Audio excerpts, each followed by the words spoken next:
I want to predict the weather. The discipline it requires gives me a sense of control, of being able to find a part of this chaotic world that I can predict.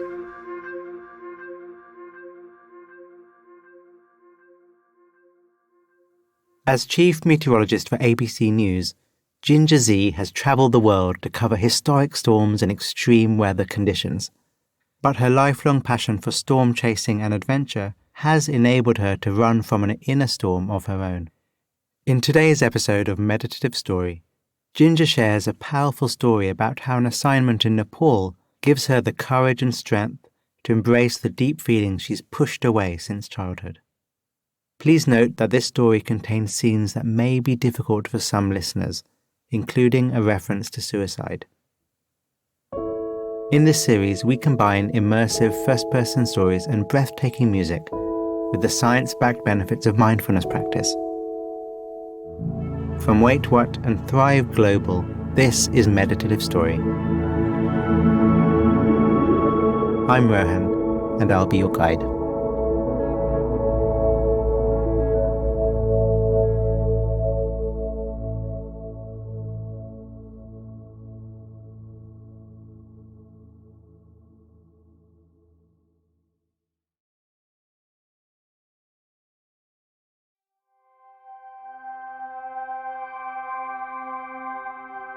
The body relaxed, the body breathing, your senses open, your mind open, meeting the world.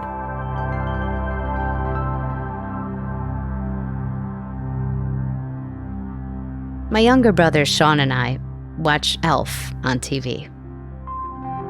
We wait for my sleep-deprived mom to get home from her 36-hour shift as a neonatal nurse practitioner. The way mom pulls the car into the garage signals which version of her we're going to get. Today, her car storms in. So fast, I'm surprised she doesn't hit the wall. Mom's energy penetrates my 9-year-old body before she steps foot onto that beige kitchen linoleum. I think of the current state of the kitchen countertop. It isn't clean. Far from it. My heart skips a beat. A messy countertop is Mom's kryptonite. From the living room, we hear dishes scattered across the floor. "What have you two been doing all morning?" she asks, calmly, when we enter the kitchen. Her long fingernails wrap on the now clear countertop. We are in the eye of Hurricane Dawn. We are surrounded by the debris from its first lashing winds. We both shrug. "Watching TV?" we say. The second eye wall of the hurricane hits. It's as if the ground beneath me begins to tremble. And suddenly, she sweeps a vase off the kitchen table with her arm. And then, just like that, it's over. I start picking up the broken pieces. Weeping, my mom says, "I am so sorry. I had a sick baby in the unit last night and 4 deliveries. To come home to a mess, I just couldn't deal." It's the same story every time. We happily take her apology. It upsets me for days. My stomach is unsettled. I think about every way that I might prevent this from happening again. It's painful for her to behave this way. She knows it isn't right. She regrets the outburst immediately. She is determined to get help, but not one person understands how to help her yet. I never once question her love for me. But there is one thing her episodes teach me. I will never allow my emotions to control me like that. I will always control my emotions.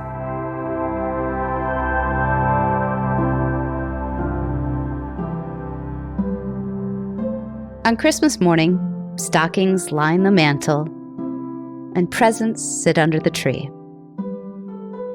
We open gifts and play for a while, But whatever excitement I feel is dampened by knowing that in a few hours we're going to pack our bags and move to Dad's house, returning every other weekend until Easter.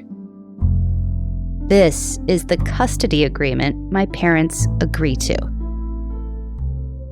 3 months in a different school district with different friends and neighbors in a different world. My mom tells me Dad only ever said he loved her twice in the 7 years that they were married. Once on their wedding day, and again on the day his father died. Where Mom is a tempest of honest, raw emotion, Dad is reserved and painfully quiet, or worse, withholding. He immigrates from the Netherlands at 7. He is a trained geologist, a scientist, and entrepreneur. He's proud to live the American dream. He shares little with us of the story about coming here as a boy. When we hug, I feel little connection to him. This seems to get less and less every year. It feels risky to even want more from him.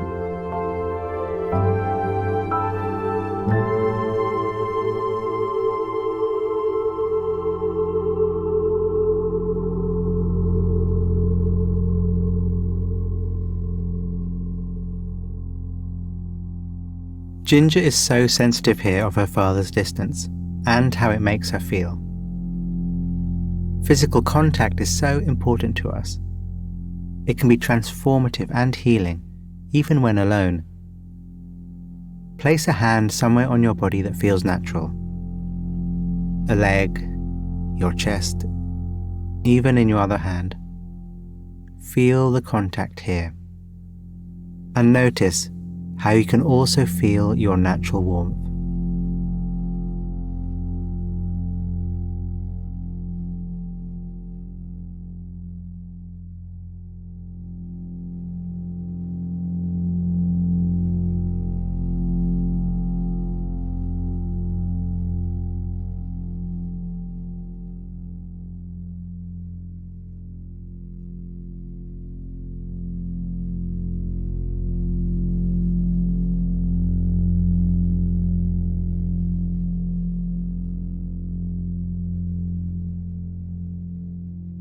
The first time a movie makes me cry, I'm 10 years old. I'm at Dad's house.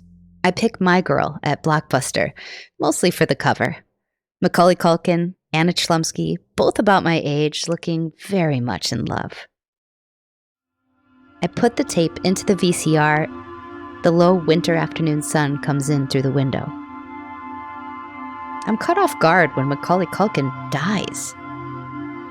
Looking at his body in that casket, my throat starts to tighten. I know this feeling. It scares me. One tear rolls down my cheek. Another tear falls, and I feel a rush of emotion. Even with no one around, I feel ashamed. I don't like feeling vulnerable.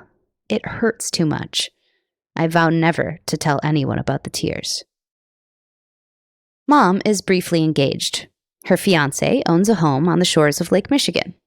I sit for hours at a time on the large deck overlooking the beach there, watching the summer storms roll in over the water. Sudden thunderclaps unnerve Mom, but I find myself drawn to them. Watching thunderstorms develop over the lake, I try to piece together the clues and understand how they work. At school, I become a bit of a science nerd. I want to predict the weather. The discipline it requires gives me a sense of control, of being able to find a part of this chaotic world that I can predict.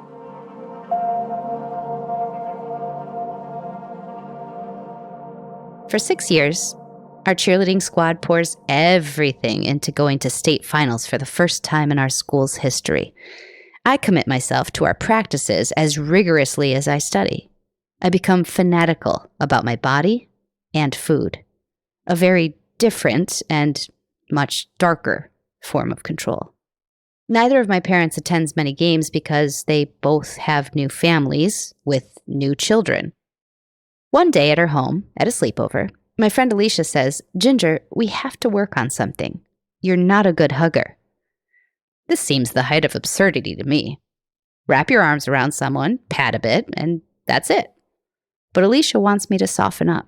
She thinks my detachment keeps me apart from the team and far from our real goal, getting me that first kiss. So we hug. A lot. Which is embarrassing for me. But as much as I learn about hugging, the project is ultimately a failure. That's evident enough when we win the semifinals and my teammates begin to cry. Tears of joy, of release. I feel the emotions stirring within me too, but I also feel vulnerable, exposed somehow, and I push it right back down. As we hug each other, I think of my father's hugs, how mechanical they are, and I realize mine are no different. I've kept so many of my feelings bottled up for so long that if I let even a drop of it out, I might break. Mom loves to tell this story. I'm 18 months old. I climb the stairs, and when I reach the landing, I turn around and then I jump. Fall and cut my chin. But I barely cry. I just turn around, climb the stairs, and jump again. Always a daredevil, she says. Fearless. But that's not totally true. I know where my real fear button is. I'm desperately afraid to feel. Because once I do, I'll lose all control of my emotions, like my mom does. And that's what I vowed never to do. I go to college at Valparaiso, a small school in northern Indiana, where there's a celebrated program in meteorology. Most kids in college are happy to be away from their parents. But I've been away from my parents for a long time now, emotionally. I begin drinking, and I find a welcome freedom in my sexuality and with men. A small group of students, led by our professor, form a storm chasing club. We make day trips to places that we know are going to be active with severe weather.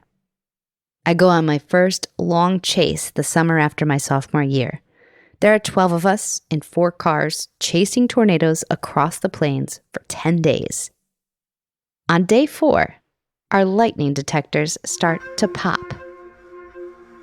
We are in the Texas Panhandle. So the terrain is flat. We can see for miles and miles in every direction. We watch the dense cumulus clouds build into what is called a turkey tower. Then they explode into cumulonimbus, cauliflower-shaped clouds reaching 40,000 feet into the sky.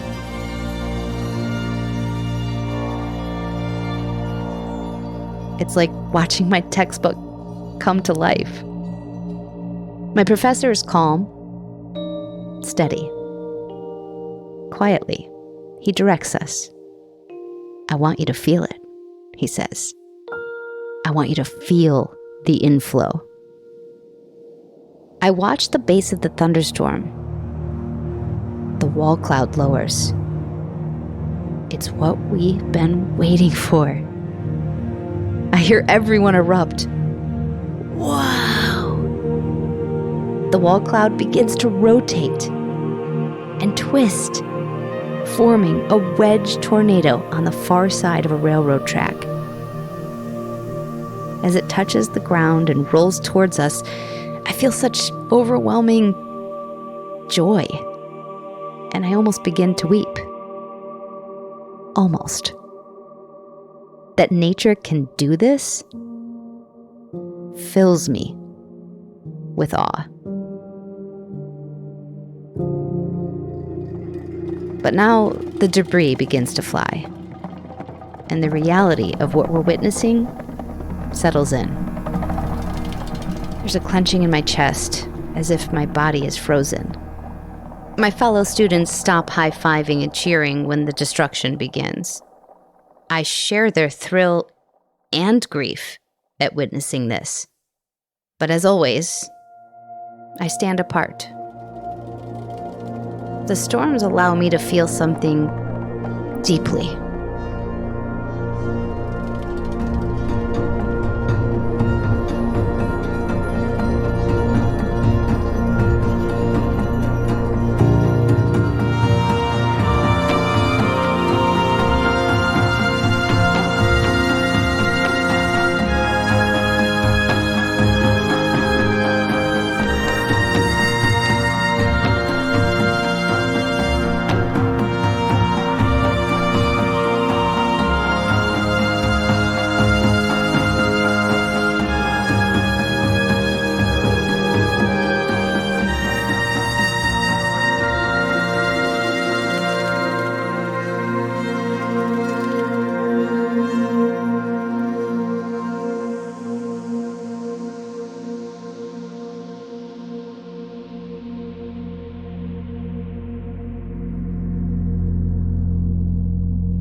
Sometimes we need an external event to help us open up, to free us from the closed world of our minds. An exchange with a stranger, delicious smells coming from a distant kitchen, a thunderstorm. Can you remember the last time you felt release like that? Where can you place your attention right now to reconnect with that freedom?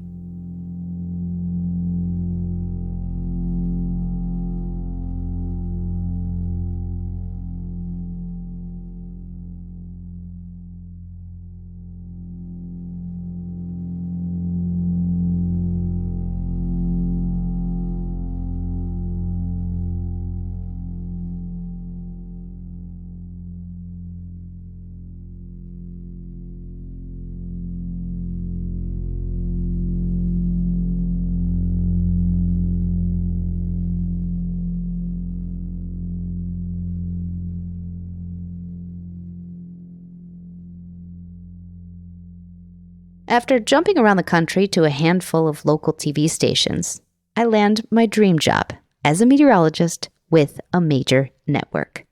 Now, I chase storms for a living, and I'll do anything for a story. Whatever they ask me to do, I say yes. Yes, I'll take a helicopter over a volcano.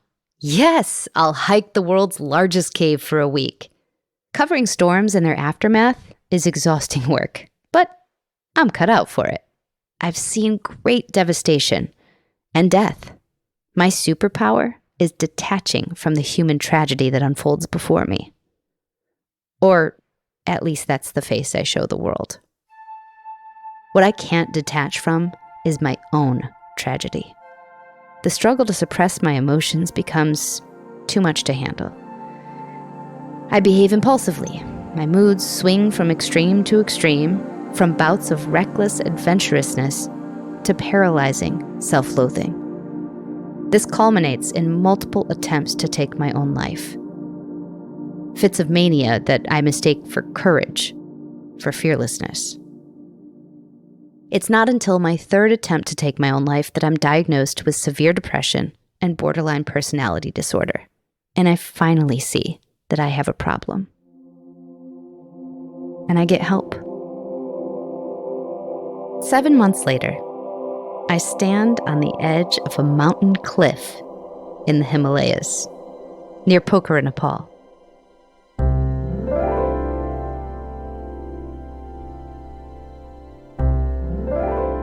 I'm here to paraglide alongside a vulture for a story on endangered wildlife. Where I'm standing, the ground is plush, green, grassy. I'm surrounded by an endless series of jagged, snow-capped peaks. 8,000 feet below is a huge, still lake. The mountains reflect off that surface, making the towering Himalayas seem twice as vast. The view is otherworldly.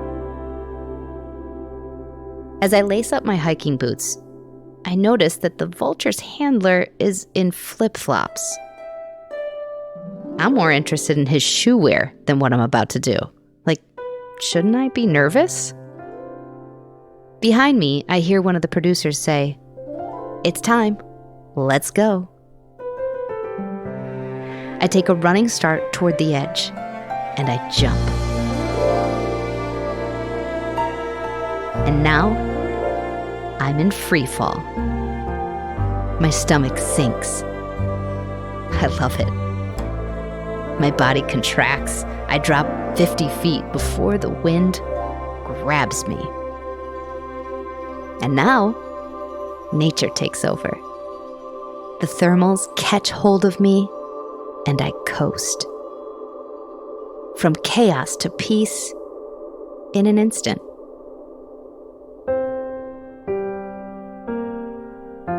In becoming a meteorologist, I studied these winds, these thermals.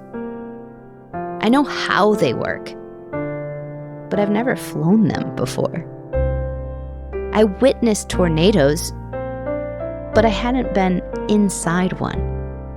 Today, I'm not just observing the winds. I'm riding them. I'm not simply reporting on vultures. I'm flying with one. As I soar through the valley, I allow myself to feel all that chaotic inner weather that I've pushed away, to be part of it. And it's an epiphany. That tornado inside me, it means that I'm alive. Despite the pain I've felt, the chaos in my life, I so badly want to live. I am suddenly no longer afraid of my inner storm. The vulture swoops in from his handler behind me and lands on my outstretched arm. I feed him raw meat from my hand.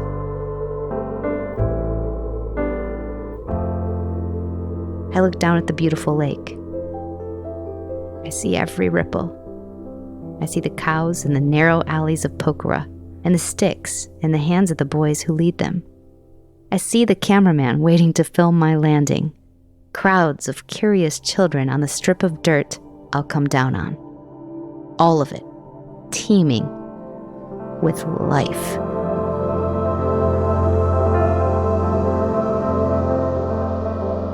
The handler signals to me that it's time. As we land on the airstrip, the children I saw from the sky around us come in and hug us. Warmly, with so much feeling. I think back to cheerleading in high school, how distant and erratic my friends shedding their tears felt to me.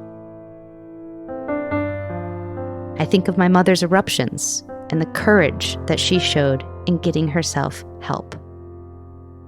And I think of my own emotional journey. The pain, the chaos, the fear.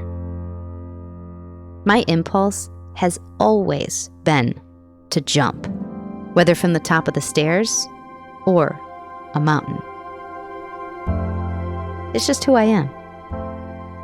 The difference now is that I want to jump into my life rather than escape from it. Now, I live by a simple rule. Storms don't last forever. They can't, and they won't. It's not how the weather works, and it's not how life works.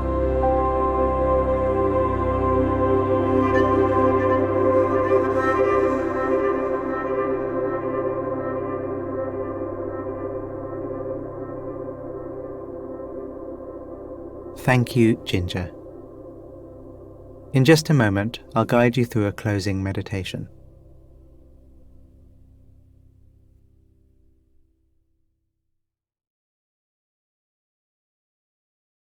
The moment from Ginger's story that I want to jump off from for our meditation together is that of Ginger jumping off the edge and gliding with the vultures.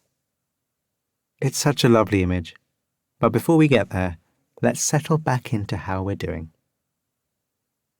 Noticing the temperature on your skin, the weather meeting the boundary of your body, whether you're inside or outside.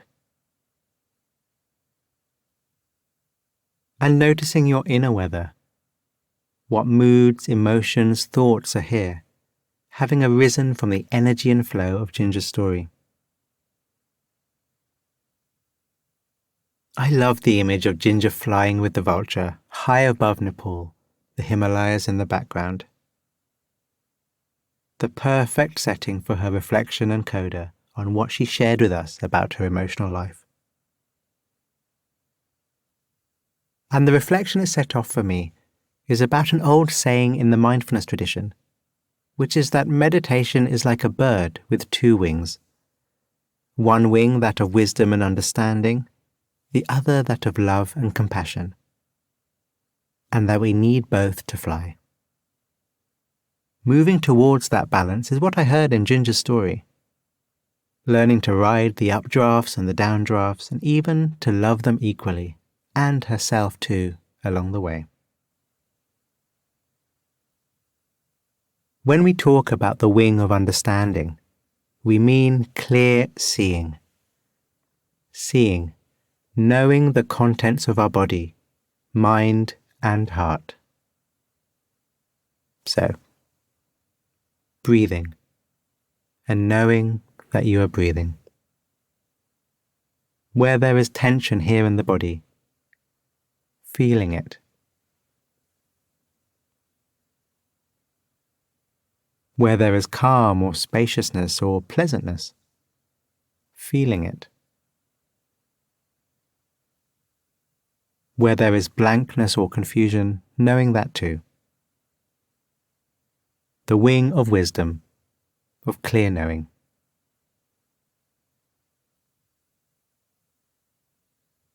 When we talk about the wing of love, of compassion, we mean the letting go of self-judgment or comparing.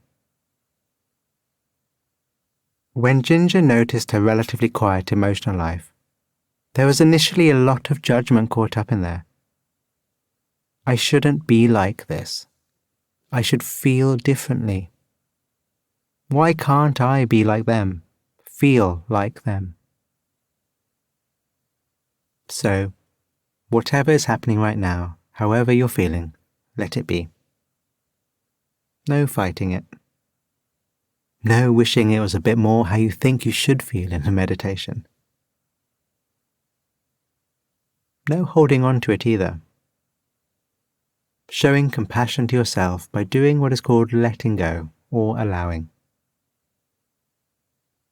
Allowing yourself to love what your clear seeing is seeing. No deals, no buts, no needing it to be different. For years, I used to think I was emotionally quite blank and wished so much I had a richer inner life. But through training the subtlety of my seeing my attention, I started to recognize that what I first thought of as a blankness was actually a form of calm. And I did have a rich emotional life. I was just not seeing it, because I expected it to be different. So, fly with Ginger. Seeing and compassion united. Resting here with whatever is happening for you, and letting it happen. Wisdom and love together. Up or down, no matter.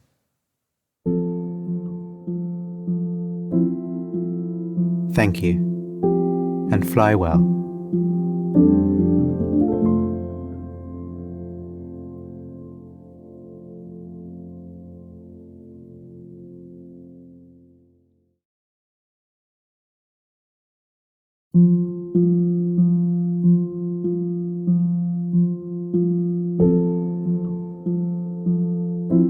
Meditative Story is a Wait What original in partnership with Thrive Global. The show is produced at the studio inside SY Partners in New York. Our executive producers are Darren Triff, June Cohen, Ariana Huffington, and Dan Katz.